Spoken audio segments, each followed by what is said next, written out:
Hello everyone, welcome to Kappy novel world. सावधान, इस कहानी में वयस्क भाषा और कुछ ऐसे दृश्य हैं जो केवल 18 वर्ष से ऊपर के श्रोताओं के लिए हैं। इसमें उपयोग किए गए शब्द और स्थितियां हर किसी के लिए उचित नहीं हो सकती। श्रोताओं से अनुरोध है कि वे अपनी सूझबूझ का इस्तेमाल करें और इसे अपनी जिम्मेदारी पर सुनें। अध्याय 156। मैंने संतुष्टि भरी आवाज के साथ पेन का ढक्कन लगाया और उसे अपने कमरे में गायब कर दिया। अपने सामने रखे कागज को उठाकर मैंने अभी अभी जो कुछ लिखा था उसे दोबारा पढ़ा। सर्वनाश से कैसे बचें, संस्करण 2.0 #1। उन सबको मरने दो, तुम सबको नहीं बचा सकते, इसलिए कोशिश भी मत करो।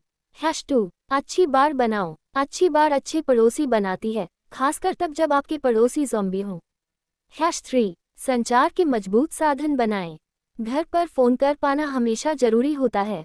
माँ बहुत ज्यादा चिंता करती हैं। #4। आसपास के इलाके पर कब्जा कर लें, हमें किसी को भी बिना किराया दिए रहने की जरूरत नहीं है। #5। शहर में मौजूद हर एक आवश्यक सामग्री इकट्ठा करें। यदि कोई प्रश्न या चिंता हो तो चरण 1 देखें। #6। सोलर पैनल लगाएं और उनकी देखभाल करें क्योंकि रोशनी रोशनी ही तो चाहिए।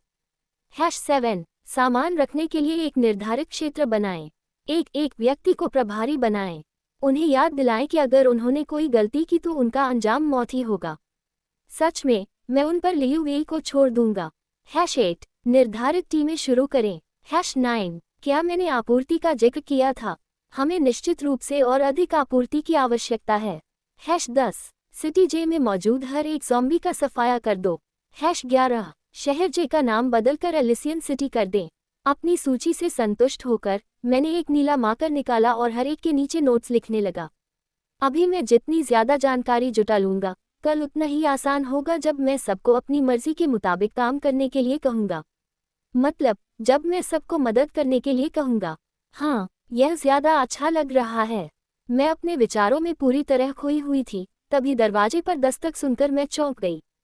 कागज पर बनी उस निशानी को घूरते हुए मैंने आह भरी और सारा कागज मोड़कर फेंक दिया और फिर से शुरू से लिखना शुरू किया। जब दूसरी बार दस्तक हुई और वहां भी एक नीली रेखा दिखाई दी, तब मुझे याद आया कि मुझे ये नोट्स का पन्ना दोबारा क्यों लिखना पड़ा था। हाँ, मैंने दरवाजे पर चिल्लाते हुए कागज का दूसरा पन्ना मोड़ दिया। चलो कोई बात नहीं, कम से कम मैं पहले पन्ने की तरह इतनी बुरी हालत में तो नहीं थी। खाना तैयार है, चेन सी हान ने दरवाज़ा खोले बिना चिल्लाकर कहा। कमरे में चारों ओर देखकर मुझे खुशी हुई कि वह अपने कमरे में नहीं गया था। कमरे की गंदगी देखकर मैं एक बार फिर दरवाजे पर खड़े आदमी के बारे में पूरी तरह भूल गई। इधर उधर बिखरे हुए कागजों के ढेर समेटने के चक्कर में दरवाजे पर फिर से दस्तक सुनकर मैं चौंक गई। क्या चाहिए? मैंने चिल्लाते हुए कहा, और मेरे भरे हुए हाथों से कुछ कागज की गेंदें गिरकर जमीन पर जा गिरीं। खाना तैयार है, चेन सी हान ने फिर कहा। इस बार उनकी आवाज में हल्की सी मुस्कान थी। वाह, खाना! मैं खुशी से चिल्लाए और सारे कागज वापस जमीन पर गिरा दिए, उन्हें साफ करने की जहमत भी नहीं उठाई। सच कहूं तो मैं रसोई में कमाल की थी, लेकिन किसी आदमी का मेरे लिए खाना बनाना भी बहुत अच्छा लगा। और ये कि वो लगभग मेरे जितना ही अच्छा खाना बनाते थे, ये तो बस एक बोनस था। और हाँ, मैंने लगभग कहा, रसोई की जिम्मेदारी अब भी मेरी ही थी। जब मेरा खाना बनाने का मन नहीं होता था, तो कभी कभार उसे रसोई इस्तेमाल करने का अधिकार था। दुर्भाग्य से मेरा मन अब ज्यादातर समय खाना बनाने का नहीं होता था, पर ऐसा होता है, इसके लिए खुद को दोष देने का कोई फायदा नहीं। मुझे लगता है कि आपको इस पर एक नज़र डालनी चाहिए। दरवाजे की ओर दौड़ते हुए मैंने उसे जोर से खोल दिया। रात के खाने में क्या है? मैंने आंखें चौड़ी करके पूछा। उसका मुस्कुराता चेहरा देखकर मेरा दिल पिघल गया। मुझे पता था कि जब वह मुझे इस तरह मुस्कुराता है तो सब कुछ ठीक हो जाता है। स्टेक, आलू, गाजर और सीज़र सलाद। अगर आप शेयर करना चाहें तो डेजर्ट में चॉकलेट केक है। उन्होंने मेरा हाथ पकड़कर मुझे डाइनिंग टेबल पर ले जाते हुए कहा, जहां बाकी लड़के बैठे थे। टेबल के सबसे आगे बैठकर मैंने अपने बेक्ड आलू पर खट्टा क्रीम चम्मच से डालना शुरू किया। तभी मुझे याद आया, मुझे थोड़ा और खट्टा क्रीम बनाना होगा। चलो, इसे भी करने वाली चीज़ों की लिस्ट में जोड़ लेते हैं। तुम लोगों ने सब कुछ समझ लिया? मैंने स्टेक काटते हुए पूछा। मैं मजाक में कहता था कि वो अभी भी रंभा रहा है। मुझे अपना स्टेक कच्चा पसंद था, लेकिन आजकल मेरी किस्मत इतनी खराब है कि वो सचमुच रंभाने लगेगा। जी हाँ, वान चाओ ने मेरे दाहिनी ओर बैठे हुए कहा। लियू वे और लियू यूजेक कल 2 टीमें लेकर सामान इकट्ठा करने और ज़ॉम्बीज का शिकार करने जाएंगे। चेन जी हान और मैं यहीं रुककर सूची बनाने में आपकी मदद करेंगे। लिस्ट, मैंने उलझन में पूछा, ये पूरी तरह से भूलकर कि वह मेरे सारे विचारों को जुबान पर लिए बैठा था और शायद मेरे नए कदमों को मुझसे भी बेहतर जानता था। ठीक है, मैंने आंखें घुमाते हुए कहा और स्टेक का एक और टुकड़ा खाया। मैंने आंखें बंद कर ली और जैसे ही रस मेरी जीभ पर फैला, मैंने आह भरी। उसमें नमक और काली मिर्च की मात्रा इतनी सही थी कि मेरे मुंह में पानी आ गया। एक और टुकड़ा खाते हुए मैंने धीमी सी आह भरी। ऊपर देखते ही मुझे 4 जोड़ी आंखें घूरती नजर आईं। क्या? मैंने आंखें चौड़ी करते हुए पूछा। क्या मेरे मुंह से लार टपक गई? क्या मेरी कमीज पर कुछ गिर गया? वे मुझे ऐसे क्यों घूर रहे थे? अगर तुम नहीं चाहते कि हम तुम्हें बार बार ऐसा करते हुए देखें, तो मैं तुमसे विनती करता हूं कि अभी ऐसा मत करो। लियू वेई ने अपना ध्यान वापस अपने स्टेक पर लगाते हुए कहा और उसे बड़े ध्यान से छोटे छोटे टुकड़ों में काटने लगा। मुझे उसकी बात समझने में एक पल लगा और मेरा चेहरा एकदम लाल हो गया। ठीक है, मैंने सहमति जताते हुए अपना ध्यान वापस अपनी खाने की थाली पर लगाया और स्वाद पर दोबारा आह न भरने की कोशिश की। एक बार फिर सुबह सुबह लियू वेई और लियू यूजेक दिन की शुरुआत जल्दी करना चाहते थे। लॉबी में सभी से फिर से मुलाकात करते हुए मैं चेन जी हान के आलिंगन में खड़ा था, जबकि लियू भाई उस दिन अपने सभी लक्ष्यों के बारे में बता रहे थे। वे फैंग डोंग यान को अपने साथ ले जा रहे थे, ये देखने के लिए कि क्या वाकई ज़ॉम्बी उसकी पुरानी टीम का शिकार कर रहे हैं। बेचारा चारा बनकर जा रहा था, लेकिन उसके चेहरे पर बड़ी सी मुस्कान थी। खैर, जो मन करे वही सही। मुझे पूरी तरह से घबरा जाने से बस एक ही बात रोक रही थी, और वो ये कि लियू यूजेक की सफ़ेद लौ धड़कन की तरह धीरे धीरे और स्थिर रूप से टिमटिमा रही थी। मैंने धीरे से अपनी उंगलियों को लौ के बाहरी हिस्से पर फेरा और देखा कि वह तेजी से टिमटिमाने लगी। लियू यूजेक की आग में पूरी तरह डूबी हुई। मैं उस समय अचंभित रह गई जब वह स्वयं मेरी ओर झपटा और मुझे गर्दन से पीछे से जोर से पकड़ लिया। अपने होंठ मेरे होंठों पर रखकर उसने मुझ पर पूर्ण अधिकार कर लिया, इस बात की परवाह किए बिना कि चेन जी हान अभी भी मेरे पीछे एक मजबूत स्तंभ की तरह खड़ी थी। उसके मुंह में कराहते हुए, हमारे आसपास मौजूद लोगों की परवाह किए बिना, मैं और अधिक पाने की चाहत में डूबी रही जब उसने अपने होंठ मेरे मुंह से हटाए। अगली बार जब तू मेरी आग से खिलवाड़ करना चाहे, स्वीटनेस, तो अंजाम भुगतना मत, उसने गुर्राते हुए कहा। अपना हाथ मेरी गर्दन के पीछे से हटाकर उसने अपनी उंगलियां मेरे बिखरे बालों में फंसाईं और जोर से पीछे खींचा। मेरे पास सिर पीछे झुकाने के अलावा कोई चारा नहीं था। मैं उसे घूरने लगी। मेरी आंखें अभी भी धुंधली थीं। मैं अभी भी समझने की कोशिश कर रही थी कि अभी क्या हुआ। परिणाम? मैंने उलझन भरे चेहरे के साथ पूछा। क्या परिणाम बुरे नहीं होते? भला इसमें बुरा क्या था? उस चुंबन से मेरे पैर की उंगलियां अभी तक सीधी नहीं हुई थी। मैं कहना चाहूंगी कि मुझे नहीं पता कि मुझ पर क्या बीत रहा था और मैंने आगे जो किया वो क्यों किया, लेकिन मुझे ठीक ठीक पता था कि मैं क्या कर रही थी। उसकी धुंधली भूरी आंखों में गहराई से देखते हुए, जो उसके भाइयों से मिलती जुलती थी लेकिन साथ ही उसकी अपनी अनूठी पहचान भी थी, मैंने मुस्कुराते हुए धीरे से उसके सफ़ेद बालों को ऊपर नीचे सहलाया। उसकी आंखें मानो ऊपर की ओर घूम गईं। इससे पहले कि उसने मेरे बालों पर अपनी पकड़ और कस ली, उन्हें इतना नीचे खींच लिया कि मुझे दबाव से थोड़ी राहत पाने के लिए अपनी पीठ को मोड़ना पड़ा। चेन जी हान ने मुझे थोड़ी जगह देते हुए एक छोटा कदम पीछे लिया, लेकिन मेरी कमर नहीं छोड़ी। इस बार लियू यूजेक ने मेरे होंठों को चूमने से पहले एक हल्की स्याह भरी, इतनी नरमी और कोमलता से कि मेरे बालों पर उसकी पकड़ बिल्कुल विपरीत थी। धीरे धीरे वह मेरे होंठों को चूमता रहा, मानो किसी लजीज दावत का स्वाद चख रहा हो। मेरे जबड़े और फिर गर्दन तक पहुंचते हुए मैंने अपने दिमाग में उसकी एक और आह सुनी। तुम सही नहीं खेल रही हो, स्वीटनेस, उसने कराहते हुए मेरी गर्दन के एक संवेदनशील हिस्से को धीरे से चूसना शुरू किया। इन सब के सामने मैं तुम्हारे साथ वो नहीं कर सकता जो मैं चाहता हूँ। इतना ही काफ़ी है कि बाकी तीनों को वो देखने को मिल जाए जो मेरा है। किसी और को तुम्हारी मिठास के बारे में पता चल जाए तो मुझे जानलेवा गुस्सा आ जाएगा। उसके शब्द मेरे कानों में पड़ते ही मैं सिहर उठी। मेरे पेट में एक अजीब सी बेचैनी होने लगी। मुझे समझ नहीं आ रहा था कि मुझे इस बात से चिंतित होना चाहिए कि वह मुझे अपने पास रखने के लिए अपने ही आदमियों को मारने को तैयार था, या फिर मुझे उत्तेजित होना चाहिए, क्योंकि मैं निश्चित रूप से उत्तेजित हो गई थी। बस सुरक्षित रहना और मेरे पास वापस आ जाना। मुझे परवाह नहीं कि इसके लिए किसे मरना पड़े, लेकिन तुम्हें और तुम्हारे भाई को जीना है, मैंने उसके मन में फुसफुसाते हुए कहा, जब उसने अपना माथा मेरे माथे से लगाया। हमेशा, उसने कहा। उसकी आवाज में कोमलता थी लेकिन उसमें एक दृढ़ निश्चय छिपा था। कोई भी और कुछ भी हमें अलग नहीं कर सकता। अब मेरे भाई को उसका चुंबन दे दो ताकि हम जल्दी से निकल सकें। मुझे ऐसा लग रहा है जैसे उस कमीने की निगाहें मेरी पीठ पर गड़ी हुई हैं। चप 157। जैसे ही चेन ज़ी हान ने एक कदम आगे बढ़ाया, लियू यूज़ेग एक कदम पीछे हट गया। दोनों ने पूरी तालमेल के साथ काम किया ताकि मुझे हर समय सहारा मिलता रहे। और ये देखते हुए कि लियू यूज़ेग ने मुझे कितना कमज़ोर कर दिया था, चेन ज़ी हान का पीछे होना मेरे लिए बहुत राहत की बात थी। मुझे ठीक देखकर लियू यूज़ेग वापस अपने आदमियों के पास चला गया। ये तय किया गया था कि आज सामान इकट्ठा करने के लिए सिंडिकेट के सदस्य ही बाहर जाएंगे। हम लियू वेई और वांग चाओ की टीम के सैन्य सदस्यों के प्रति पक्षपात नहीं दिखाना चाहते थे, और दूसरा कारण ये था कि उन्हें ज़ॉम्बीज़ से निपटने का कम अनुभव था। ये जानते हुए कि लियू यूज़ेग की मारक क्षमता लियू वेई और वांग चाओ दोनों से कहीं अधिक व्यापक और लंबी दूरी तक मार करने की थी, मुझे लगा कि इस तरह से करना ठीक रहेगा। आखिरकार, अगर हालात बेकाबू हो जाते, तो लियू यूज़ेग सभी ज़ॉम्बीज़ को आसानी से मार गिरा सकता था। एक बार फिर, मुझे ये समझने में एक पल लगा कि लियू वेई मेरे सामने एक परछाई की तरह चुपचाप खड़ा था। उसकी आंखों में देखते हुए, मैंने देखा कि वे थोड़ी नर्म पड़ गई थी। जानती हो, बचपन में हम भाई हर छोटी छोटी बात पर एक दूसरे से मुकाबला करते थे, उसने मुझे चेन ज़ी हान की बाहों से खींचते हुए कहा, बिना दूसरे आदमी की तरफ देखे। और क्या तुम अभी हमारे जीवन में सबसे महत्वपूर्ण नहीं हो? मेरे सामने खड़ा आदमी लगभग फुसफुसाया। अब मेरी बारी है तुम्हें इतना जोर से आहें भरवाने की कि उनके पीछे खड़े आदमियों को अपनी पैंट में खुद को संभालना पड़े। लेकिन अगर उनमें से किसी एक के मन में भी तुम्हारे बारे में कोई अनुचित विचार आया, तो मैं उनका दिल निकाल कर तुम्हें सौंप दूंगा, धड़कता हुआ। ठीक है, तो जाहिर है मुझे थोड़े सनकी मर्दों से बहुत लगाव था जो मुझे खून से लथपथ शरीर के अंग पेश करते थे, क्योंकि हाँ, वो बहुत ही उत्तेजक था। मैंने एक जोरदार आह भरी। जिस आदमी की बाहों में मैं थी, उसे मुझे चूमने की भी जरूरत नहीं पड़ी और मैं पूरी तरह भीग गई।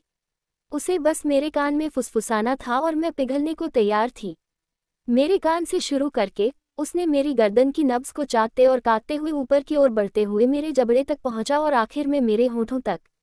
लियू यूज़ेग के हमले से अभी भी सूजे हुए मेरे होंठ, सुख और दर्द के उस नाजुक संतुलन में खोकर आह भरने से खुद को रोक नहीं पाए। उस आदमी से मेरा पहला चुंबन वो सब कुछ था जिसका मैंने सपना देखा था और उससे भी बढ़कर। वो मेरे सभी आदमियों में से आखिरी था जिसने मुझे होंठों पर चूमा और इंतजार करना बिल्कुल सही था। लियू वेई वापस मेरी गर्दन की ओर बढ़ा और मुझे लगा जैसे वह मुझे काटने ही वाला था कि चेन ज़ी हान ने उसे मुझसे दूर खींच लिया। घबराकर मैंने दोनों आदमियों को बारी बारी से देखा। मुझे चिंता हो रही थी कि अभी अभी क्या हुआ। मैंने देखा कि चेन ज़ी हान ने लियू वेई के कान में कुछ फुसफुसाया और फिर दूसरे आदमी ने सिर हिलाकर मना कर दिया। मेरे पास लौटकर लियू वेई ने मेरे होठों पर एक और कोमल चुंबन दिया। मेरे पास वापस आ जाओ, मैंने उससे विनती की। पिछली बार जब मैंने उसे अपनी नज़रों से ओझल होने दिया था, तब जो हुआ था उसे भूलने की कोशिश करते हुए हमेशा, उसने वादा किया और अपने भाई के साथ चला गया। दोनों आदमियों ने मेरी तरफ देखा और सिर हिलाया, फिर वे भूमिगत पार्किंग में चले गए और इस विशाल दुनिया में निकल पड़े। 10 लोगों की टीम इस नवीनतम मिशन के लिए पूरी तरह से तैयार किए गए 3 वाहनों के चारों ओर इकट्ठा हुई। ये सभी वे लोग थे जिन्होंने अपने खून पसीने और मेहनत से लियू यूज़ेग के प्रति अपनी वफादारी साबित की थी, और उनके प्रति उनकी निष्ठा निर्विवाद और अटूट थी। उन्होंने रेड ड्रैगन सिंडिकेट को त्याग कर लियू यूज़ेग का साथ देने का निश्चय किया था, मानो रेड ड्रैगन के क्षेत्र में दोबारा प्रवेश करने पर वे अपनी मृत्यु को स्वयं ही न्योता दे रहे हों। हम घरों पर धावा बोल रहे हैं, लियू यूज़ेग ने सिगरेट निकालते और जलाते हुए कहा। तंबाकू और पुदीने के मुलायम स्वाद को महसूस करते हुए उसने एक लंबी सांस ली। जो कुछ भी मिल सके, सब कुछ ले लो, उसने एक और कश लेते हुए कहा। सबसे पहले खाने पर ध्यान दो, फिर कपड़े, शौचालय का सामान, चाकू, जो भी थोड़ा बहुत काम आ सके। लियू यू जुवान और मैं एक एक टीम लेकर चलेंगे। रेन रू जुवान, तुम, हे हाई ताओ और लॉन भाई मेरी टीम में होंगे। बाकी लोग लियू यू जुवान की टीम में होंगे। अगर तुम्हें कोई ज़ॉम्बी दिखे, तो उसका सिर काट दो। इसके अलावा कुछ भी करोगे तो बस और ज़ॉम्बी पैदा करोगे। कोई सवाल है? पूरी गुफा, नहीं, महुदिक की आवाज़ से गूंज उठी, जब 8 आदमी सीधे खड़े हुए और अपनी छाती फुला ली। 200 से अधिक लोग लियू यूज़ेग के साथ सिटी जे आए थे, और वे प्रशिक्षण के लिए लाए गए पहले 8 लोग थे। यह अपने आप में एक बहुत बड़ा सौभाग्य था। वे उन्हें और उन पर उनके भरोसे को निराश नहीं करेंगे। अच्छा, उसने सिगरेट का टुकड़ा जमीन पर फेंकते हुए और अपने बूट के अंगूठे से जलते हुए अंगारे को बुझाते हुए कहा। लियांग यूफेई, तुम सफेद एसयूवी में बैठोगे। हे हाय ताओ, चाय जूफेग और लॉन्ग भाई, तुम काली एसयूवी में बैठोगे। रेन रू जुवान और च्योंग बुआंगटिंग, तुम शमने टीवी में बैठोगे। याद रखना, ये हमारे सभी सामानों के लिए मुख्य वाहन है। अगर इसे कुछ हुआ तो तुम बदले में अपना सिर दे सकते हो। मुझे लगता है कि आपको इस पर एक नज़र डालनी चाहिए। जी सर, जवाब आया और लियू यूजेग ने सहमति में हल्की सी आवाज़ निकाली। जल्दी करो, उसने हाथ हिलाते हुए कहा और सफ़ेद एसयूवी की ओर चल पड़ा। ली दायलू जिस हमेशा मुस्कुराने वाले मजाकिया इंसान को जानती थी, वह गायब हो चुका था और उसकी जगह ही एक निर्मम सिंडिकेट बॉस आ गया था। जैसे ही उसके कंधों पर पद का भार आया, लियू यूजेग ने धीरे से अपनी गर्दन चटकाई। अपनी पत्नी के साथ आराम से रहना, उसे अपना एक अलग रूप दिखाना उसे बहुत अच्छा लगता था, लेकिन असल में वह अंदर से ऐसा ही था। पिछली सीट पर बैठते हुए उसने खिड़की नीचे की और अपने दाहिने हाथ से अपनी शक्ति को प्रवाहित होने दिया। वह उसे अपनी उंगलियों के बीच से सांपों के झुंड की तरह बहते हुए देख रहा था। उसने अपना सिर नहीं घुमाया जब उसने दूसरे दरवाजे खुलने की आवाज़ सुनी। वह जानता था कि कौन आने वाला है। लगता है मुझे और तुम्हें बात करनी पड़ेगी, लियू वेई ने अपने भाई के बगल में गाड़ी में बैठते हुए कहा। फैन डोंग यांग आगे की यात्री सीट पर बैठ गया और लियांग यूफी ने स्टीयरिंग व्हील संभाल लिया। लियू यूजेग ने अपने भाई की ओर देखते हुए बस अपनी भौहें उठाईं। चेन जी हान को लगता है कि वह हमारे और ली दायलू के बीच, और विशेष रूप से मेरे और ली दायलू के बीच, सब कुछ नियंत्रित कर सकता है। उसने कहा कि तुम मुझे समझाओगे। लियू वेई गुस्से से आग बबूला था, इस बात से नाराज था कि किसी में इतनी हिम्मत कैसे हुई कि वह उसके और उसकी राजकुमारी के बीच आ जाए। वह दूसरों के साथ सब कुछ साझा करने को तैयार था, लेकिन किसी भी हालत में वह अपने रिश्ते में किसी की दखल को बर्दाश्त नहीं कर सकता था। मुझे यकीन है कि अगर तुमने और कोशिश की होती तो तुम और भी अस्पष्ट हो सकते थे, लियू यूजेग ने कहा, जो अपने भाई के घुमा फिराकर बोलने से बिल्कुल भी प्रभावित नहीं था। सीधे सीधे बोल दो। लियू वेई चुपचाप वहीं बैठा रहा। वह उस लड़की के बारे में बात नहीं करना चाहता था जो उसकी बाहों में इतनी कोमल और लचीली थी।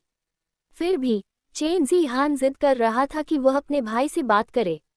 मैं उसे काटना चाहता था, उसने स्वीकार किया, सामने खड़े उन दो आदमियों की परवाह किए बिना जो अदृश्य होने का नाटक कर रहे थे। फैन डोंग यांग असहज महसूस कर रहा था और लियांग यूफी इसलिए क्योंकि जो बातें उसे नहीं जाननी चाहिए थी, उन्हें जानना मौत के मुंह में धकेलने जैसा था। लियू यूजेग ने अपना सिर घुमाकर अपने भाई को घूरा। क्या तुमने? उसने लगभग अपने भाई को अपनी ओर खींचकर उसके चेहरे पर गुर्राते हुए पूछा। क्या तुमने उसे काटा? लियू वेई ने अपने भाई की ओर देखा, उसके चेहरे पर चिंता की एक झलक थी। नहीं, चेन जी हान ने मुझे रोक लिया इससे पहले कि मैं कुछ कर पाता, उसने स्वीकार किया। लियू यूजेग ने राहत की सांस ली। अच्छा, उसने कहा, दूसरे आदमी के जैकेट को ठीक करते हुए और अपनी सीट पर फिर से बैठते हुए। अच्छा, क्या आप मुझे इसका कारण बता सकते हैं? लियू वेई ने पूछा।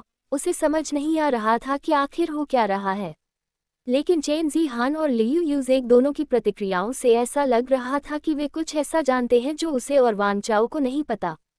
और लियू वेई को यह विचार बिल्कुल पसंद नहीं आया। सच में नहीं, लियू यूजेग ने खिड़की से बाहर देखते हुए कहा। वह और चेन जी हान इस बात पर सहमत थी कि जब तक बाकी लोग ऐसा नहीं करेंगे, वे भी इस अनुभव को साझा नहीं करेंगे। लेकिन जितना वे समझ पाए थे, उसे काटना, अनंत काल तक उसके प्रति वफादारी का वचन देना, उस सपने की ओर ले जाएगा। यही एक बात थी जो वे दोनों समझ पाए थे, लेकिन ये कि इससे वे दोनों और ली दाई लू कुछ ही मिनटों में बेहोश हो जाएंगे, यह एक बिल्कुल अलग बात थी। उसे इस बात की परवाह नहीं थी कि लियू वेई उसे काट ले, बस वह मिशन के दौरान दूसरे आदमी को बेहोश नहीं होने देना चाहता था। शुक्र है कि चेन जी हान ने कुछ भी होने से पहले ही उसे रोक दिया। मैं बस इतना ही कह सकता हूँ कि बिस्तर पर जाने तक इंतजार करो। उसके चेहरे पर हल्की मुस्कान से कुछ जाहिर नहीं हुआ, लेकिन लियू वेई अपने भाई की बातों को समझ गया। उसने बस इतना ही कहा और खिड़की से बाहर देखने लगा। आसमान में तारों की चमक के अलावा अंधेरा कहीं और नहीं था, और लियू वेई के विचार तेजी से दौड़ रहे थे, और सामने मौजूद मिशन पर उनका कोई ध्यान नहीं था। संपर्क सेवा की शर्तें। अध्याय 158। लियू यूजेग और उनकी टीम उस अपार्टमेंट बिल्डिंग से लगभग 45 मिनट की दूरी पर थे, जिसे वे अब अपना बेस बनाने पर विचार कर रहे थे। यह इलाका सिटी जे की अमीर आबादी के लिए था और काफ़ी चर्चा के बाद ये तय किया गया कि सबसे पहले यही कोशिश करना सबसे फ़ायदेमंद होगा। न केवल उनके पास अधिक आपूर्ति होगी, बल्कि घर बड़े और दूर दूर होने के कारण इसका मतलब ये भी था कि वहाँ ज़ॉम्बी कम होंगे। एसयूवी से उतरते ही लियू यूजेग ने दरवाज़ा ज़ोर से बंद किया और सामने के दृश्य को देखा। उन्होंने जानबूझकर बस्ती के इकलौते प्रवेश द्वार के सामने गाड़ी खड़ी की थी ताकि अंदर किसी का भी आना जाना रुक जाए। लियू यूजेग ये भी सुनिश्चित करना चाहते थे कि अगर कुछ गड़बड़ हो जाए तो कोई और उन्हें अंदर न रोक सके। बर्फ में पैरों के निशान थे, जिनसे पता चल रहा था कि आसपास लोग हैं, लेकिन इसके अलावा ये पूरी तरह से रहस्य था कि वे किस स्थिति में पहुंचने वाले हैं। पैरों के निशान देखने के बाद जब फेंग डोंग यांग लियुवे के पास वापस आया तो उसने कहा, इंसान के हैं। कहीं ऐसा तो नहीं कि ज़ॉम्बी जूते पहनने लगे हों? क्या वे जूते पहनते हैं? उसने आगे कहा। अब उसे यकीन नहीं था कि ये निशान इंसान के ही हैं। लेकिन सबसे अहम बात यह थी कि कोई भी पदचिह्न बस्ती से बाहर नहीं गया था और उनके पदचिह्नों के विपरीत कुछ हफ्ते पहले आए भयंकर बर्फीले तूफान के बाद से इस जगह पर जुताई नहीं हुई थी। ठीक है, यहाँ खाली बैठे रहने का कोई फायदा नहीं, लियू यूजेग ने एक और सिगरेट निकालते हुए कहा। वह ली दायलू के सामने सिगरेट पीने से मना करता था, लेकिन जब तक वह बाहर था, पिछले 1 महीने से जो कमी थी उसकी भरपाई हो सकती थी। टीम ए, हम सड़क के बाईं ओर जाएंगे। टीम बी, तुम दाईं ओर। जो चाहिए ले लो, जिसे मारना है मारो और जल्दी वापस आ जाओ। टखनों तक ऊंची बर्फ में धुआं बुझाते हुए लियू यूजेग ने अपनी गर्दन चटकाए और बाईं ओर चलने लगा।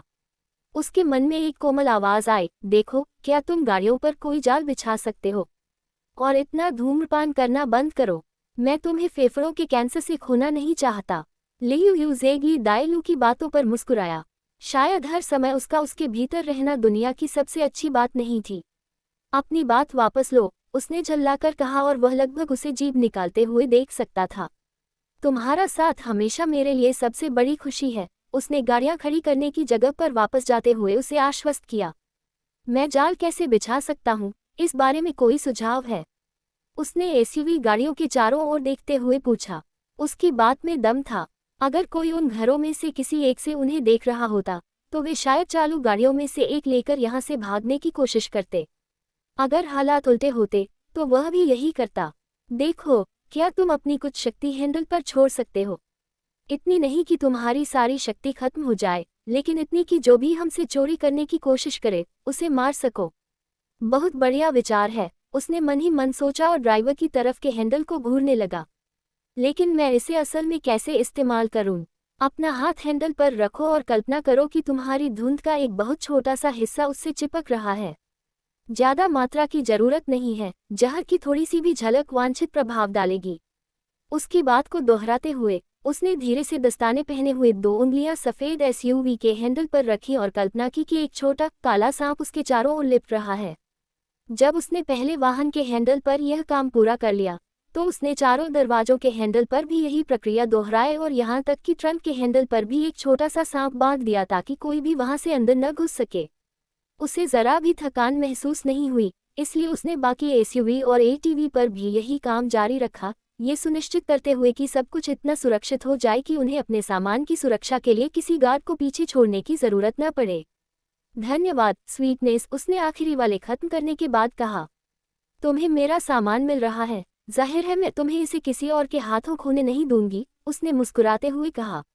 आखिर मुझे इन चीज़ों की रक्षा करनी है, लेकिन तुम लियू वे और बाकी लोगों को चेतावनी दे देना ताकि कोई दुर्घटना न हो। लियू यूजेग ने उसकी बात पर हल्की सी मुस्कान दी, लेकिन ये स्वीकार किया कि उसे दूसरों को चेतावनी देने का ख्याल ही नहीं आया था। मेरे वापस आने तक किसी भी चीज़ को मत छूना, अंजाम बुरा होगा, उसने उसे देख रहे आदमियों की तरफ देखते हुए कहा। जैसे ही उन्होंने सहमति में सिर हिलाया, वह फिर से वहां से जाने लगा। लियू यूजेग, उसके दिमाग में फिर से वही आवाज आई।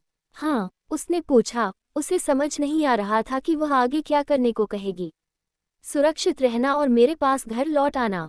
मुझे लगता है कि आपको इस पर एक नज़र डालनी चाहिए। उसने अपना सिर झुकाया और चेहरे पर मुस्कान बिखेर दी। हमेशा से ऐसा ही हूँ, हमेशा ऐसा ही करता हूँ, उसने उससे वादा किया। अपनी भावनाओं पर काबू पाने के बाद उसने अपना सिर उठाया और अपने सामने खड़े 9 आदमियों को देखा, जिनमें उसका बड़ा भाई भी शामिल था। माफ कीजिए, क्या मुझे सोने की परत चढ़े निमंत्रण पत्र भेजने थे? जल्दी कीजिए। उसके आदमी उसकी बात सुनकर उछल पड़े और अपनी अपनी टीमों में बंटकर अपने अपने घरों की ओर दौड़ पड़े। लियू वेई बस अपने भाई को देखता रहा। उसे पता था कि कुछ तो गड़बड़ है। उसके चेहरे पर वही भाव थे जो वान चाओ के चेहरे पर तब होते हैं जब वह मन ही मन किसी से बात कर रहा होता है, लेकिन लियू यूजेग आत्माओं का उपयोग करने वाला नहीं था, इसलिए ऐसा होना असंभव था। गहरी सोच में डूबे हुए लियू वेई टीम बी के आदमियों के पीछे चलने लगा और चलते चलते अपने चमड़े के दस्ताने पहनता गया, ये समझते हुए कि चाहे वह कितना भी सोच विचार कर ले, उसके पास कोई सटीक अनुमान लगाने के लिए पर्याप्त जानकारी नहीं है। उसने अपने विचारों को मन से निकाल दिया और पहले दरवाजे की ओर चल पड़ा। अपनी टीम के चारों सदस्यों को देखकर और यह जानकर कि उनमें से प्रत्येक के पास चाकू या तलवार है, उसने सहमति में सिर हिलाया। हाथ उठाकर उसने दरवाजे पर दस्तक दी। लड़कों के अपने मिशन पर जाने के बाद मैं जल्दी से चेन जी हान के साथ ऊपर चली गई ताकि अपने दिन की तैयारी कर सकूं। सच कहूं तो मुझे जो काम करना था उसके लिए मैं बिल्कुल भी उत्साहित नहीं थी, लेकिन मुझे उम्मीद थी कि वान चाओ और चेन जी हान के यहाँ होने से ज्यादा मतभेद नहीं होंगे। चेन जी हान के कमरे में जल्दी से घुसकर मैंने डेस्क से अपना क्लिपबोर्ड और रंग बिरंगे फोल्डर उठाए और दरवाज़ा बंद कर लिया। वान चाओ हमारे बेडरूम से बाहर निकला। उसने ऐसे कपड़े पहने थे जैसे वह किसी बोर्ड मीटिंग में जा रहा हो। मैं उलझन में पड़ गई और उसे देखा। तुम्हें पता है ना कि ये सबसे सही पोशाक नहीं है? मैंने उससे पूछा। मेरा मतलब है, काले फॉर्मल पैंट, काले फॉर्मल जूते और ऊपर के 3 बटन खुले सफ़ेद फॉर्मल शर्ट में वो बेहद आकर्षक लग रहा था, लेकिन ये पोशाक लड़ाई में उसकी मदद नहीं करेगी। फिर भी मेरी नज़रें उसकी छाती पर टिक गईं और मैं उनसे नज़रें नहीं हटा पा रही थी। पुरुषों के पास अंडरवियर थे, महिलाओं के पास बिजनेस सूट थे। भला मैं इस पर बहस करने वाली कौन होती? मेरी सोच पर हल्की हंसी हंसते हुए वान चाओ मेरे पास आया और धीरे से अपने कफलिंग्स ठीक किए। मुझे कभी भी अधोवस्त्र इतना आकर्षक नहीं लगा, लेकिन मुझे लगता है कि तुम्हें इसमें देखकर मेरा विचार जरूर बदल जाएगा। वैसे भी हम पूरा दिन घर पर ही बिता रहे हैं, आराम से रहना ही बेहतर है। मैंने उस आदमी की तरफ देखा। समझ नहीं आ रहा था कि पहले किस बात का जवाब दूं, लेकिन फिर भी मेरा दिमाग उसके वाक्य के पहले हिस्से पर ही गया। अंडरवियर? अरे, मुझे तो ये भी नहीं पता था कि मेरे कमरे में अंडरवियर है भी या नहीं। ये तो उन 100 ज़रूरी चीज़ों की लिस्ट में बिल्कुल भी नहीं था जो हमेशा मेरे पास होनी चाहिए। थोड़ा घबराते हुए मैं सोचने लगी कि अब मुझे क्या करना चाहिए। मतलब ऐसा तो था नहीं कि मैं किसी लड़के को ये सब लाने के लिए भेज दूं, लेकिन ये चीज़ें दुकानों से जल्दी गायब भी नहीं हो जाती। वान चाओ ने मुझे देखने के लिए धीरे से मेरा सिर पीछे की ओर झुकाया। चिंता मत करो, और जब भी तुम चाहो मैं खुशी खुशी सूट पहन लूंगा। अब नीचे आदमी हमारा इंतजार कर रहे हैं, चलें। उसने माथे पर चुंबन देते हुए पूछा। मैंने सहमति में गुनगुनाया और अपने दिमाग को गंदी सोच से निकालकर आज जो करना जरूरी था उस पर ध्यान केंद्रित किया। मुझे ये सुनिश्चित करना था कि यह जगह आने वाले ज्वार का सामना करने के लिए पर्याप्त सुरक्षित हो और अधोवस्त्र इसमें मददगार नहीं होने वाला था। ठीक है, मैंने लॉबी में प्रवेश करते हुए कहा और वहां मेरा इंतजार कर रहे लोगों पर नजर डाली। इस जगह में लगभग 300 लोग आराम से रह ही नहीं सकते थे, लेकिन सभी लोग बिना किसी शिकायत के ठसाठस भरे हुए थे। ये हमारा घर होने वाला है, और इसका मतलब है कि हमें ये सुनिश्चित करने के लिए कमर कसनी होगी कि यह पूरे देश में सबसे सुरक्षित जगह हो। इसके लिए मैं सभी को नई टीमों में बांट रहा हूँ। अगर आपको कोई शिकायत है तो उनसे बात करें, मैंने वान चाओ और चेन जी हान की ओर इशारा करते हुए कहा, जो दोनों मेरे दाहिनी और बाईं ओर खड़े थे। अध्याय 159। मैंने कमरे में चारों ओर देखते हुए कहा, सबसे पहले तो मैं 100 लोगों को बाड़ बनाने के काम पर लगाऊंगा। यहाँ बहुत सारे लोग थे और इससे काम आसान हो जाना चाहिए। यह महत्वपूर्ण शब्द है क्योंकि यह पूरी तरह से गड़बड़ भी हो सकता था। रसोई में बहुत सारे रसोइये हो जाएं तो समस्या और बढ़ जाती है। इसका मतलब है कि आपको सामान इकट्ठा करने के लिए बाहर जाना होगा और बाड़ बनानी होगी। इस काम को पूरा करने के लिए आपके पास कड़ाके की ठंड में 2 महीने का समय होगा, लेकिन ये बेहद ज़रूरी है कि आप ढिलाई न करें। आप में से जिनके पास मिट्टी या धातु की शक्तियां हैं, वे बहुत महत्वपूर्ण होंगे, लेकिन आप इसे पूरा करने के लिए केवल अपनी क्षमताओं पर निर्भर नहीं रह सकते। मैं बाड़ बनाने के काम पर लगे लोगों की एक सूची पोस्ट कर दूंगा। टीमें कल बाड़ बनाने के लिए आवश्यक सामग्री इकट्ठा करने के लिए भेजी जाएंगी और निर्माण 2 दिनों में शुरू हो जाएगा। इस परियोजना के प्रमुख लियू होंग ताओ और लियू मिंगजी होंगे। उन्होंने खेत में एक शानदार बाड़ बनाई थी और मैं चाहता हूँ कि आप इसे फिर से बनाएं। लेकिन इस बार कम से कम 10 फीट ऊंचे, मैंने मुस्कुराते हुए कहा। मुझे याद आ रहा था कि पहली बार उन्होंने ऊंचाई को लेकर मुझसे कितनी बहस की थी। और चूंकि मैं कोई पैसा खर्च नहीं कर रहा हूँ, इसलिए आपको इस बात की चिंता करने की ज़रूरत नहीं है कि मैं इसके लिए कितना भुगतान कर रहा हूँ। मैंने उन दोनों आदमियों की ओर मुस्कुराते हुए अपनी बात समाप्त की। वे बस हंसे और सिर हिलाया। अब बाढ़ के अलावा हमें कई सुरक्षा चौकियां बनानी होंगी, ऊंचाई पर और जमीन पर भी। ये सूची देखिए, मैंने एक और कागज हवा में लहराते हुए कहा और उसे चेन ज़ीहान को लगाने के लिए दे दिया। 8 चौकियां होंगी, 4 बाढ़ के ऊपर हर कोने पर और 4 उनके बीच जमीन पर। ऊपर वाली चौकियों का इस्तेमाल निगरानी और स्नाइपर के ठिकाने के रूप में किया जाएगा, जबकि नीचे वाली चौकियां आने जाने के लिए होंगी। मैंने कमरे में चारों ओर नजर घुमाई, लोगों को समझने की कोशिश की, लेकिन इतने ज्यादा लोग थे कि मैं ठीक से समझ नहीं पा रहा था। अगर आप गार्ड टावरों में भर्ती होना चाहते हैं, तो बेझिझक आकर हम में से किसी से भी बात कर सकते हैं। याद रखें, ये हमारी रक्षा की पहली पंक्ति है, इसलिए तभी स्वेच्छा से काम करें जब आप वाकई गंभीर हों। दूसरी ओर, जो लोग मुफ्त में काम करने की उम्मीद में यहाँ आए हैं, वे अगले कुछ घंटों में इमारत से निकल सकते हैं। मैं इसे बर्दाश्त नहीं करूंगा। मैंने गहरी सांस ली, ये जानते हुए कि अगला चरण और भी बुरा होने वाला है। आखिर मैं ऐसे सैन्य और या सिंडिकेट सदस्यों से निपट रहा था जो प्रशासनिक कार्यों की बजाय प्रत्यक्ष हस्तक्षेप को अधिक पसंद करते हैं। मुझे इस जगह के रसद संबंधी मामलों को संभालने के लिए कम से कम 50 लोगों की एक टीम की आवश्यकता होगी।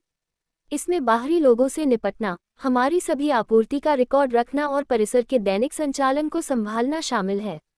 मैंने कमरे में चारों ओर देखा और कई लोगों ने अपना सिर झुका लिया। वे मेरी ओर देखने से कतरा रहे थे, कहीं मैं उन्हें यह न बता दूं कि उन्हें रसद का काम संभालना होगा। मैं किसी को भी यह काम करने का आदेश नहीं दूंगा, क्योंकि मेरी नज़र में रसद का ध्यान रखना उतना ही ज़रूरी है, बल्कि उससे भी ज़्यादा ज़रूरी है जितना कि सुरक्षा घेरा बनाए रखना। अगर हम अंदर भूख से मर रहे हैं, तो बाहर क्या हो रहा है, इससे कोई फर्क नहीं पड़ेगा। चेन ज़ीहान ने मेरी ओर देखते हुए कहा, मेरे पास कुछ ऐसे लोग हैं जो ये काम अच्छे से कर सकते हैं। दुर्भाग्य से उनमें से 2 लियू यूजेक के साथ बाहर हैं, इसलिए मैं अभी उनसे बात नहीं कर सकता। मैंने सहमति में सिर हिलाया। मुझे पता था कि तकनीकी मामलों में मेरी मदद करने के लिए ज़्यादा लोग तैयार नहीं होंगे। आखिरकार, मैं ऐसे किसी को नहीं जानता जिसने कागजात का काम पसंद करने की वजह से सेना में भर्ती हुई हो। और यह एक रूढ़िवादी सोच हो सकती है, लेकिन मैंने किसी आपराधिक संगठन के ज़्यादा सदस्यों को लेखांकन पसंद करने की वजह से भर्ती होते नहीं देखा। अधिकांश लोगों को लगता था कि सुरक्षा क्षेत्र स्थापित करना आसान था, मानो यह अंधेरे से आशा की किरण बनकर अचानक प्रकट हो गया हो, लेकिन वास्तविकता बिल्कुल अलग थी। एक सुचारू रूप से चलने वाला छोटा शहर बनाने में वर्षों लग सकते थे, और वह भी तब जब आप इसके विभिन्न घटकों को चलाने वाले सभी लोगों पर भरोसा कर सकें। और अंतिम समय में विश्वास की बहुत कमी थी। सबसे मुश्किल बात यह समझाना था कि सबसे बेवकूफ़ी भरा काम भी कितना अहम होता है। मुझे याद है, एक सुरक्षित क्षेत्र का पतन इसलिए हुआ क्योंकि पानी की आपूर्ति की रखवाली करने वाला गार्ड अपनी जिम्मेदारी को गंभीरता से नहीं लेता था। उसने एक दिन काम पर न आने का फैसला किया, क्योंकि भला कौन सोचेगा कि पानी के इतने बड़े भंडार की रखवाली करना ज़रूरी है, और बाकी आम नागरिकों ने सारा पानी निकाल लिया, कुछ भी नहीं छोड़ा। 2 हफ्ते से भी कम समय में वह सुरक्षित क्षेत्र ध्वस्त हो गया। अब मुझे यकीन है कि आप सोच रहे होंगे, जल विद्युत उपयोगकर्ता टैंकों को दोबारा क्यों नहीं भर लेते? लेकिन असलियत में ऐसा नहीं होता।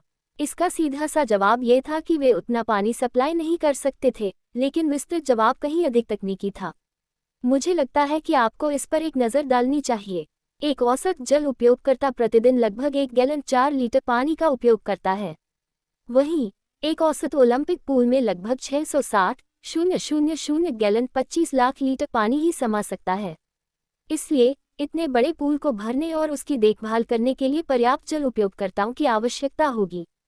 हालांकि 660,000 गैलन पानी बहुत अधिक लगता है, लेकिन ये केवल 1800 से कुछ अधिक लोगों को एक वर्ष के लिए न्यूनतम मात्रा में पानी की आपूर्ति करने के लिए पर्याप्त है। और अधिकांश सुरक्षा क्षेत्रों में उनके स्थान के आधार पर 10,000 से 100,000 तक लोग होते हैं। तो अगर आप 660,000 गैलन पानी को 50,000 लोगों से भाग दें, तो आपको 13.2 मिलता है। यानी पानी का वह भंडार 13 दिनों में पूरी तरह से खत्म हो जाएगा।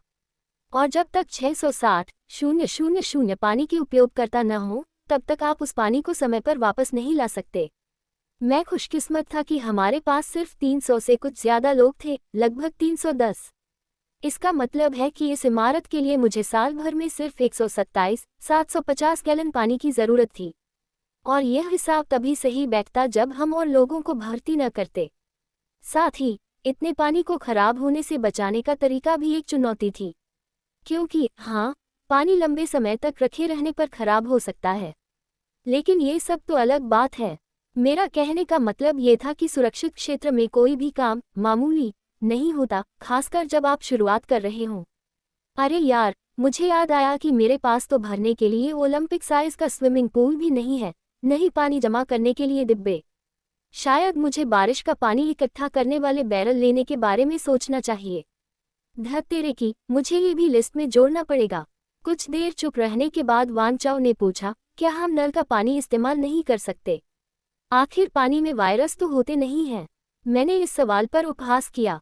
नहीं, मैंने माथे को रगड़ते हुए कहा, सिरदर्द कम करने की कोशिश करते हुए। हो सकता है पानी में ज़ॉम्बी वायरस न हो, लेकिन ये तुम्हारी सबसे छोटी चिंता है। शहर का ज्यादातर पानी रिसाइकल किया जाता है। इसका मतलब है कि जब तुम टॉयलेट फ्लश करते हो, तो पीने के लिए नल से पानी आने से पहले वह एक पूरी प्रक्रिया से गुजरता है। बिजली के बिना कोई भी स्वच्छता संयंत्र काम नहीं करेगा, जिसका मतलब है कि पीने के लिए साफ पानी नहीं मिलेगा। मैंने देखा कि यह सोचकर वान चाओ की आंखें चौड़ी हो गईं। मैंने कंधे उचका दिए। बहुत से लोग इस बात पर ध्यान नहीं देते कि उनका पानी कहाँ से आता है, जब तक कि कोई आपात स्थिति न आ जाए और उनके पास पानी न हो। फिलहाल सभी लोग उस पानी का इस्तेमाल कर रहे थे जो मैंने ईएमपी हमले से पहले जमा किया था, लेकिन मेरा भंडार भी कम होता जा रहा था। हालत ऐसी हो गई थी कि मैं अपनी जगह के नल के पानी का इस्तेमाल करके मांग पूरी कर रहा था। अपनी सूची पर दोबारा नजर डालते हुए मैंने उन चीज़ों के आगे सही का निशान लगाया जिन पर मैं पहले ही चर्चा कर चुकी थी, और आपूर्ति सूची में एक नोट जोड़ा कि हमें पानी के बर्तन, ब्लीच और कोई भी अन्य शुद्धिकरण उपकरण चाहिए जो उन्हें मिल सके। मैं सोच ही रही थी कि गंदे पानी को पीने योग्य बनाने के लिए हमें क्या क्या चाहिए होगा, तभी मुझे अपने सामने किसी के गले साफ करने की आवाज़ सुनाई दी। ऊपर देखते ही मेरी नज़र चेन ज़ी हान पर पड़ी। अभी और कुछ? उसने पूछा, क्योंकि वह जानता था कि जब तक मुझे ये पता नहीं चल जाता कि हमें और क्या चाहिए, तब तक मैं इस बैठक को जारी रखने की स्थिति में नहीं था। मैंने सिर हिलाया और उसे सूचियां चिपकाने के लिए दे दी। सौभाग्य से मेरे आदमियों को इस इमारत में मौजूद हर एक व्यक्ति का नाम पता था, वरना मुझे नहीं पता था कि मैं लोगों को कैसे बांटना शुरू करता। जैसे ही चेन ज़ी हान और वान चाओ ने अपने सामने खड़े लोगों से बात करना शुरू किया, मेरा दिमाग पानी और भोजन के गणित और इस बात के बारे में सोचने लगा कि मैं यहाँ सभी का पेट भरने के लिए पर्याप्त भोजन कैसे उगा पाऊंगा, उन लोगों का भी जो मदद करेंगे और बाकी सब चीज़ों का भी। मेरे भीतर जल रही सफ़ेद लो इतनी धीमी हो गई कि मेरा ध्यान उस पर गया। घूरते हुए मैंने देखा कि लियू यूजेग एसयूवी गाड़ियों से दूर होकर रिहायशी इलाके की ओर जा रहा है।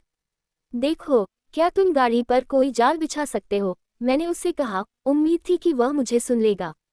मैं किसी भी कीमत पर अपनी गाड़ियां किसी चोर के हाथों खोना नहीं चाहता था। जब मैंने उसकी प्रतिक्रिया सुनी नहीं, बल्कि महसूस की, तो मैं लॉबी से बाहर निकल गया ताकि लियू यूजेग पर ध्यान दे सकूं। आखिरकार वह आदमी मेरा सामान ला रहा था और मुझे मूल रूप से जितना सोचा था उससे कहीं अधिक सामान की आवश्यकता पड़ने वाली थी।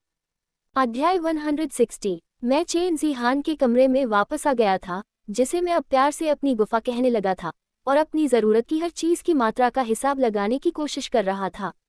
कम से कम मैं इतना सामान इकट्ठा करने की उम्मीद कर रहा था जो हम सभी के लिए 1 साल तक चले, लेकिन आदर्श रूप से यह अगले 5 से 10 वर्षों के लिए पर्याप्त होना चाहिए।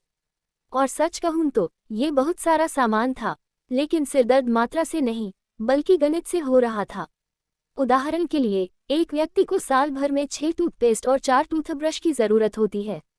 यानी यहाँ रहने वाले 310 लोगों के लिए मुझे 1 साल में 1860 टूथपेस्ट और 1240 टूथब्रश इकट्ठा करने होंगे। और हाँ, ये भी ध्यान रखें कि भविष्य में इनका उत्पादन भी नहीं होगा, इसलिए खत्म होने पर हम इन्हें खरीदकर दोबारा नहीं ला सकते। अभी यहाँ मौजूद 310 लोगों में से केवल 2 महिलाएं हैं, जिसका मतलब है कि हम दोनों मिलकर 1 साल में लगभग 572 महिला स्वच्छता उत्पाद इस्तेमाल करेगी। और यह सिर्फ हम दोनों का हिसाब है। हर डिब्बे में लगभग 36 चीजें होती हैं, इसलिए हमें कम से कम 15 डिब्बों की जरूरत होगी। इसके अलावा मुझे उम्मीद नहीं थी कि पुरुष जीवन भर अविवाहित रहेंगे, इसलिए मुझे अपने यहाँ आने वाले किसी भी जीवनसाथी या साथी को भी ध्यान में रखना होगा। जैसा कि मैंने कहा, गणित सबसे कठिन हिस्सा था। मैंने अपनी गर्दन सीधी की और आंखें बंद कर ली, फिर कुर्सी पर पीछे की ओर झुक गई। एक गहरी सांस लेते हुए मैंने सभी छोटी छोटी बातों का हिसाब लगाने की कोशिश जारी रखी। शैम्पू 4015 बोतलें, कंडीशनर 4015 बोतलें, कपड़े धोने का साबुन 2790 डिब्बे। जितना ज्यादा मैं इसके बारे में सोचती, सूची उतनी ही लंबी होती चली जाती। जब मुझे केवल अपने लिए खेत में क्या खरीदना है इसके बारे में सोचना होता था, तब चीजें बहुत आसान थीं।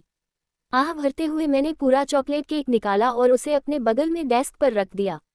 यह महसूस करते हुए कि यह मेरा आखिरी तैयार चॉकलेट केक था, मुझे रोने का मन हुआ। गणित की बात पर वापस आते हैं। एक आम इंसान साल में 150 पाउंड आटा इस्तेमाल करता है। इसे 310 से गुना करो तो मुझे पूरे परिसर में हर किसी के लिए 46,500 पाउंड आटे की जरूरत पड़ेगी। उफ, क्या अब पीछे हटकर वापस अपने फार्म पर जाने में बहुत देर हो चुकी है। मतलब, अगर इसका मतलब ये होता कि मुझे ये हिसाब नहीं लगाना पड़ता कि एक इंसान को साल में कितनी चीनी चाहिए, तो मैं बर्फ में गाड़ी चलाने के भयानक डर को सह सकता था। मुझे गणित से सच में बहुत नफरत थी। मेरा माथा मेज पर पटकते पटकते मुझे किसी के आने की आहट तब तक सुनाई नहीं दी जब तक कि किसी ने मेरे और मेज के बीच हाथ डालकर मुझे गिरने से नहीं बचाया। उठकर बैठते हुए मैंने चेन जी हान की ओर देखा, जो मेरी कुर्सी के बगल में दुबका हुआ था। तुम वांग चाओ से सारा गणित क्यों नहीं करवा लेते? मैंने सुना है कि वह इन सब में माहिर है और अपनी टीम के सदस्यों के लिए आवश्यक संसाधनों का हिसाब लगाने में उसे महारत हासिल है। वांग चाओ, मैंने इसके बारे में पहले क्यों नहीं सोचा? वांग चाओ, मैंने पूरी ताकत से चिल्लाया। मेरी बड़ी बड़ी पागल आंखें दरवाजे को ऐसे घूर रही थीं जैसे इससे वो और जल्दी आ जाएगा। वो दौड़ता हुआ कमरे में आया, खतरे को ढूंढते हुए। उफ, लगता है वो मेरे मन की बात नहीं समझ पाया। अपनी कुर्सी से उठकर मैंने उसकी ओर इशारा किया। बैठो, मैंने कहा। भले ही मेरे तौर तरीके अच्छे नहीं थे, मुझे इसकी परवाह ही नहीं थी। मैं गणित में फेल होने वालों के लिए बने नरक के 8वें स्तर से निकलने ही वाला था और मुझे बाकी किसी चीज की परवाह नहीं थी। जब वह बैठ गया और मुझे घूरने लगा, तो मुझे एहसास हुआ कि मैं थोड़ा सा बेकाबू हो गया हूँ। अपनी भौहें उठाकर उसने मेरी ओर देखा। थोड़ा सा, उसने सवाल किया, इससे पहले कि मैं मेज पर बिखरे हुए कागजों की ओर इशारा करता। उसकी बात को अनसुना करते हुए मैंने कहा, अब ये तुम्हारा काम है, मजे करो। जल्दी से अपना चॉकलेट केक उठाकर मैं कमरे से बाहर भागने ही वाला था। कोई रंग पसंद है? दुनिया के सबसे महान व्यक्ति ने पूछा। ये सोचकर मेरा दिल पिघल गया कि वे श्रेणी और संख्याओं के अनुसार रंग बदलने की परेशानी उठाने को तैयार थे। कोई नहीं, मैंने धीरे से कहा। जब तक मैं इसे नहीं कर रही हूँ या मुझे इसे देखना नहीं पड़ रहा है, तब तक आपको रंगों की चिंता करने की जरूरत नहीं है, और मैं उस सूची को फिर कभी नहीं देखने वाली। ये सोचकर ही मुझे सिहरन दौड़ गई। मुझे गलत मत समझिए, मुझे सामान बहुत पसंद है। मुझे अपने जीवन में सामान की जरूरत है और अगर मैं हर दिन जाकर उसे ला सकूं, तो मैं बहुत खुश हो जाऊंगी। सामान मेरा शौक था, संख्याओं का कोई लेना देना नहीं था। जरूरत की चीजों की सूची उस व्यक्ति को दे दो जो सामान का जिम्मा संभालेगा, मैंने कहा, ये जाने बिना कि वह काल्पनिक व्यक्ति कौन होगा। मुझे बस इतना पता था कि वह मैं नहीं होने वाली थी। वांग चाओ ने सिर हिलाया। अब जब मुझे पता चल गया था कि वह मुझे घसीटकर डेस्क पर नहीं ले जाएगा, तो मैंने एक कांटा निकाला और केक का एक छोटा सा टुकड़ा तोड़ लिया। उसे मुंह में डालते ही मैं उसकी चॉकलेटी, लजीज और स्वादिष्ट स्वाद पर आह भर उठी। मैं गुफा से बाहर निकली और फैमिली रूम में सोफे की ओर जाने लगी और टीवी चालू करने ही वाली थी कि लिविंग रूम में हलचल ने मुझे चौंका दिया। मुझे लगता है कि आपको इस पर एक नज़र डालनी चाहिए। यहाँ हम तीनों ही होने चाहिए थे और मुझे पता था कि मैं लिविंग रूम में नहीं थी। मुझे अपने पीछे चेन जी हान की मौजूदगी का एहसास हुआ और मैंने अपना सिर पूरी तरह पीछे उठाकर उसे देखा। गु बी मिंग और जिनसी कोंग यहाँ हैं और तुमसे बात करना चाहते हैं, उसने धीरे से कहा और मेरे मुंह के कोने से केक का एक छोटा सा टुकड़ा पोंछ दिया। अपना अंगूठा मुंह में डालकर उसने मेरी तरफ मुस्कुराते हुए देखा। तुम सही कह रही हो, ये स्वादिष्ट है, उसने धीरे से कहा और मुझे लिविंग रूम की तरफ धकेलने लगा। मेरे सामने बैठे गुओ बीमिंग ने कहा, हम शहर के चारों ओर मौजूद टावरों का इस्तेमाल कर सकते हैं। वह और जिनसी कोंग संचार टावरों की स्थिति पर चर्चा करना चाहते थे। उन्होंने आगे कहा, और अगर हमें काम करने लायक इलेक्ट्रॉनिक उपकरण मिल जाते हैं तो महीने के अंत तक उनमें से कुछ को चालू करने में कोई समस्या नहीं होनी चाहिए। आज 15 दिसंबर होना चाहिए था, इसलिए मुझे यह विचार बहुत अच्छा लगा। इसके लिए क्या चाहिए? मैंने पूछा। मुझे इस बात का बिल्कुल भी अंदाजा नहीं था कि जो मैं चाहता था उसे बनाने में क्या क्या करना पड़ता है। मुझे बस इतना पता था कि जिन ठिकानों में संचार की सुविधा होती है वे देश के सबसे मजबूत ठिकानों में से कुछ होते हैं। तो टावर के अलावा इसे फिर से खड़ा करने और ईएमपी विस्फोट से पहले की तरह काम करने के लिए हमें बहुत सारे पुर्जों की जरूरत है, गो बी मिंग ने गहरी सांस लेते हुए कहना शुरू किया। बस यही सुनकर मुझे एहसास हो गया कि यह सूची छोटी नहीं होने वाली है। शायद मुझे वान चाओ को यहाँ बुलाकर सब कुछ लिखवाना चाहिए। मुझे मिल गया, राजकुमारी, चेन जी हान ने कहा और पता नहीं कहाँ से एक क्लिपबोर्ड, कागज और कलम निकाल ली। मेरी और चेन जी हान की ओर देखते हुए गुब्बी मिंग ने बोलना शुरू किया। सबसे पहले हमें हीटिंग और एयर कंडीशनिंग लगवानी होगी ताकि सर्दियों में उपकरण जम न जाएं और गर्मियों में ज़्यादा गर्म न हो जाएं। फिर हमें एंटीना, बिजली का स्रोत, टेलीफोन लाइनें, वायरिंग, रेडियो उपकरण, एंटीना सपोर्ट, बिजली से सुरक्षा और आग लगने की स्थिति में अग्नि सुरक्षा की आवश्यकता होगी। वह आदमी अपनी ज़रूरतों और चाहतों की सूची ऐसे गिन रहा था जैसे प्रलय से पहले किराने की सामान की सूची गिन रहा हो, और मैं बस उसे देखता रह गया।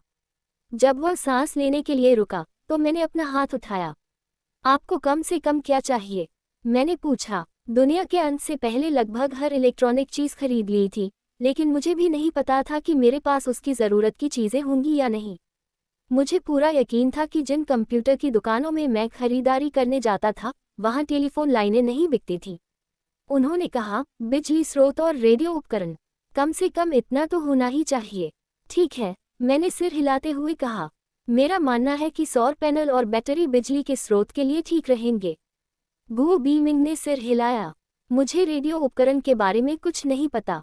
मैंने हाथ हिलाकर सिटी के आसपास के कंप्यूटर स्टोर से उधार लिया हुआ सारा सामान निकाल दिया।